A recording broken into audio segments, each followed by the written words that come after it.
जय सिया राम दोस्तों। आज की इस वीडियो में हम बात करने वाले हैं रेक्सप्रो एंटरप्राइजेज लिमिटेड कंपनी के शेयर के बारे में।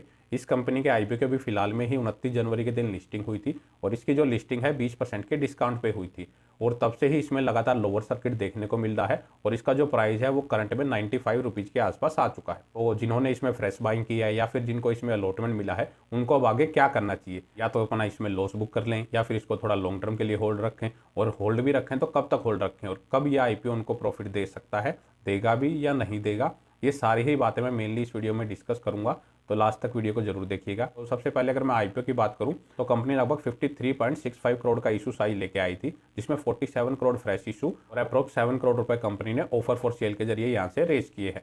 पर लॉट कंपनी ने 1000 शेयर यहाँ पे ऑफर किए थे और 145 रुपीज़ पर शेयर इसका प्राइस बैंड था। लेकिन इस आईपीओ की जो लिस्टिंग है अपने प्राइस बैंड से 20% के डिस्काउंट पे हुई थी, लगभग 117 रुपये के आसपास इसकी लिस्टिंग हुई थी और तब से ही शेयर में लगातार लोअर सर्किट ही लगता जा रहा है। तो बात कर लेते हैं जिनको अलॉटमेंट मिली है वो क्या करें। तो मेनली ये एक एसएमई आईपीओ और इनमें लॉस भी थोड़ा बहुत नहीं होता है। अगर लोअर सर्किट भी लगते हैं 5-10% का लॉस भी आपका 10-15 हज़ार का लॉस इसमें बन जाता है, क्योंकि 1000 क्वांटिटी अगर आप देखेंगे, अगर 10 रुपये लॉस में गई तो सीधा आपका 10,000 रुपये का लॉस इसमें हो जाएगा। और इसका जो करंट प्राइस अभी फिलहाल 95 रुपीज़ के आसपास आ चुका है।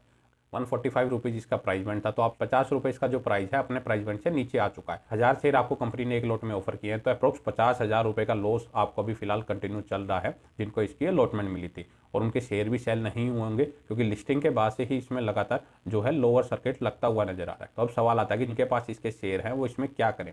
इसमें अपना लॉस बुक कर लें अगर मौका मिलता है तो, या फिर इसको लॉन्ग टर्म के लिए कंटिन्यू करें। कि दोस्तों एसएमई आईपीओ में ये रिस्क हमेशा रहता है और जो छोटी कंपनियां होती हैं 100-120 करोड़ रुपए की या उससे छोटी कंपनियां, उनमें सेलिंग का इशू हमेशा ही आता रहता है। और उन आईपीओ में ज़्यादा इशू आता है जो मेनली 10 गुना, 20 गुना, 50 गुना या 100 गुना से ही नीचे जो सब्सक्राइब होते हैं, क्योंकि उनकी जो डिमांड है वो इतनी ज़्यादा नहीं चल रही होती है। मैं अपनी हर वीडियो में भी बोलता हूँ कि एसएमई आईपीओ अप्लाई करने से पहले अपने खुद का रिस्क एनालिसिस जरूर कर लें और कंपनी के बारे में रिसर्च करके ही चलें। क्योंकि मैं मेनली वो आईपीओ अप्लाई करता हूँ जो नॉर्मली 300-400 गुना या उससे ज़्यादा ही सब्सक्राइब होते हों, प्लस उनके साथ उनका जो ग्रे मार्केट प्रीमियम वो 40-50% के आसपास चल रहा हो, ना कि ये कि 5-10% ग्रे मार्केट प्रीमियम चल रहा है और उनमें सब्सक्रिप्शन भी 10-15 गुना का ही हो। और इस आईपीओ की अगर मैं बात करूँ तो ये आईपीओ सिर्फ 18 गुना ही सब्सक्राइब हुआ था, मतलब कोई डिमांड इसकी नहीं थी। ग्रे मार्केट प्रीमियम इसका जब ओपन हुआ था तब वो 16-17% के आसपास था। जिस दिन लिस्टिंग होनी थी उस दिन भी इसका जो ग्रे मार्केट प्रीमियम है वो अप्रोक्स से 7% के आसपास चल रहा था। लेकिन मार्केट का जो सेंटीमेंट है वो नेगेटिव ही चल रहा था। गलत टाइम पे इसकी लिस्टिंग हुई है, उसके चलते ही इसकी जो लिस्टिंग है 20% के डिस्काउंट पे हुई है। सबसे पहले आप कंपनी का बिजनेस समझिए। कंपनी का अगर आप बिजनेस देखेंगे तो महाराष्ट्र बेस्ड ये कंपनी है और 2012 से इस सेक्टर में काम करती हुई नजर आ रही है और फर्नीचर बनाने का ये कंपनी काम करती है। काफ़ी हाई प्रीमियम क्वालिटी की कंपनी फर्नीचर बनाती है। कंपनी अपने जो प्रोडक्ट है वो नंबर ऑफ कस्टमर्स को सेल करती है और काफ़ी बड़े बड़े कस्टमर्स हैं। मतलब जो मेनली अगर हम इसके कस्टमर देखेंगे उनमें shopper stop, 1RX India, Hindustan Unilever, Lenskart, Spencer Reliance, Godrej and boys, इसके मेनली कस्टमर्स हैं। कुछ गवर्नमेंट हॉस्पिटल्स, ऑफिसेज या अदर प्राइवेट ऑफिसेज या गवर्नमेंट ऑफिसेज वहाँ भी यूज होते हैं। मेनली हाई प्रीमियम क्वालिटी के कंपनी के जो फर्नीचर हैं वो नॉर्मली हम घरों में यूज नहीं करते हैं। काफ़ी पोस्ट एरिया में जो या तो मॉल वगैरह हो गए या फिर किसी की बड़ी बड़ी ग्रोसरी की दुकानें होगी वहाँ पे ही वो यूज होते हैं। कंपनी के फाइनेंशियल्स भी देख लेते हैं। ज़्यादा कोई डाटा कंपनी ने यहाँ पे शेयर नहीं किया है। 2012 से कंपनी काम कर रही है लेकिन उसने डाटा सिर्फ 2.5 साल का ही शेयर किया है, 2023, 2024 और सितंबर 2024 तक का। एसेट्स बढ़ रहे हैं कंपनी के। रिवेन्यू भी अगर आप देखेंगे तो वो 63 करोड़ से बढ़ के 83 करोड़ का हो चुका है।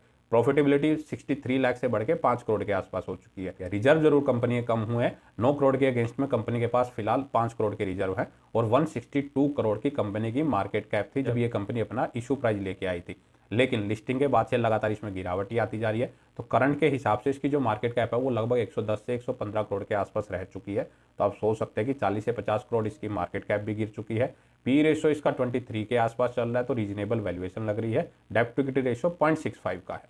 तो अब बेसिकली सवाल यही है कि इसको होल्ड करें या बेच दें। तो देखिए मेनली 50-60 हज़ार रुपये का लॉस आपको हो चुका है। इतने ज़्यादा लॉस में तो फिलहाल इसको ना ही बेचे तो बेटर रहेगा। अभी थोड़े कुछ टाइम में कंपनी के क्वार्टरली रिजल्ट भी आने वाले हैं, आप उसको मॉनिटर कीजिए। अगर बाई चांस कंपनी अच्छे रिजल्ट पेश करती है तो इसका जो शेयर प्राइस है दोबारा से अपर सर्किट देखने को मिल सकता है। अगर मेरे को इस आईपीओ की अलॉटमेंट मिली होती और मेरे पास शेयर होता तो मैं तो इसको लॉन्ग टर्म के लिए होल्ड करता, क्योंकि अब 50-60 हज़ार रुपये का लॉस लेने की हर रिटेल इन्वेस्टर में हिम्मत नहीं होती है। बेसिकली वही लॉस ले सकते हैं जिन्होंने पहले आईपीओ मिला हो और अच्छा खासा उनको प्रॉफिट हुआ हो। नॉर्मल आदमी इतने बड़े लॉस को नहीं झेल सकता। तो बेटर है इसको लॉन्ग टर्म के लिए कंटिन्यू करें, 1-2 साल के लिए कंटिन्यू ही रखें, क्योंकि 1.5-2 साल का ही भले ही डाटा शो किया है, उसके अकॉर्डिंग कंपनी की जो ग्रोथ है वो काफ़ी अच्छी नजर आ रही है। लॉन्ग टर्म के लिए ही कंटिन्यू करें तो बेटर रहेगा, 1-2 साल मिनिमम एटलीस्ट लेके चलें। होपफुली कंपनी के जो शेयर प्राइस है उसके इशू प्राइस से अगर आने वाले 1-2 क्वार्टर्स में कंपनी रिजल्ट अच्छे पेश करती है तो उसका जो प्राइस है इशू प्राइस से ऊपर जाता हुआ नजर आ सकता है, और आपके पास कोई ऑप्शन भी नहीं है तो बेटर है वेट ही करें। लॉस में ना बेचें, क्योंकि लोअर सर्किट ही लग रहा है तो आपके शेयर भी नहीं बिक पाएंगे। अगर बाय चांस लोअर सर्किट खुलता है तो अपर सर्किट लगेगा, तो उस टाइम बेचने का कोई सवाल ही नहीं है कि आप उस अपने शेयर बेचो, क्योंकि अपर सर्किट कब तक चलेगा वो भी नहीं पता। तो बेटर है पेशेंस रख के चलें, और गलती हो गई कोई बात नहीं, लेकिन आने वाले टाइम में जब भी एसएमई आईपीओ खासकर अप्लाई करें तो उनमें ये चीज़ जरूर देख लें कंपनी का बिजनेस क्या है, उनमें सब्सक्रिप्शन कितना हो रहा है। 200-300 गुना से अगर किसी में कम सब्सक्रिप्शन होता है तो उनको अप्लाई ही मत करें। और साथ ही उनका जो ग्रे मार्केट प्रीमियम है 10-20% चल रहा है तो बिल्कुल भी ना उन आईपीओ की तरफ देखें, भले ही उनके फाइनेंशियल्स कितने भी अच्छे हों। इनका ग्रे मार्केट प्रीमियम 40-50% चल रहा तो उनमें ही अप्लाई करने के बारे में सोचें। तो आशा है कि यह वीडियो से आपको जरूरी जानकारी मिली होगी। तो इस वीडियो में इतना ही। अगर आपको वीडियो अच्छी लगे तो वीडियो को लाइक करें और चैनल को सब्सक्राइब करना ना